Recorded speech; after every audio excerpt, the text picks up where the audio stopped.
আজকে বানাবো ইলিশ মাছের মাথা দিয়ে চাল কুমড়োর ঘন্ট। তার জন্য সরিষার তেলে প্রথমে ইলিশ মাছের মাথাটা ভেজে নিচ্ছি লবণ হলুদ দিয়ে। মাছটা ভেজে নিয়েছি, এবার সেই তেলে দিয়ে দেবো তেজপাতা আর শুকনো লঙ্কা আর সামান্য জিরা দিয়ে নিলাম। এর মধ্যে দিয়ে দেবো কেটে রাখা চাল কুমড়ো।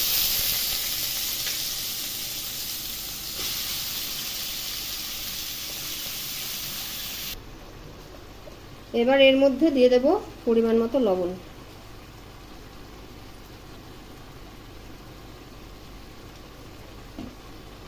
তার মধ্যে দেব হলুদ,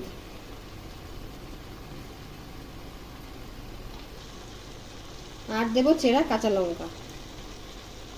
সবগুলো দিয়ে ভালো করে মিশিয়ে নেব।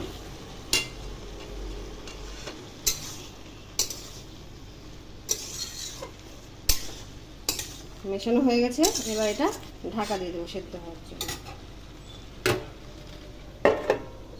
এর মধ্যে দিয়ে দেবো মাছের মাথা, যে ইলিশের মাছের মাথাগুলো ভেজে রেখেছিলাম, আর দেবো কিছুটা পরিমাণে চিনি।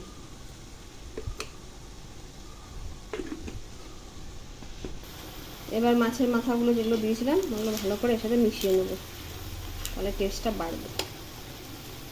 আর যেহেতু মাছ ভাজার তেলেই রান্না করেছি সেহেতু মাছের ফ্লেভারটা ভালো আসবে। এবার এর মধ্যে অ্যাড করব চালের গুঁড়ো। এইটা দিলে খুব সুন্দর হবে, মাখো মাখো হয়ে আসবে, খেতে ভালো লাগবে। চালের গুঁড়োটা ভালো করে মিশিয়ে নেব এর সাথে, তাহলে গামাখা গামাখা হবে।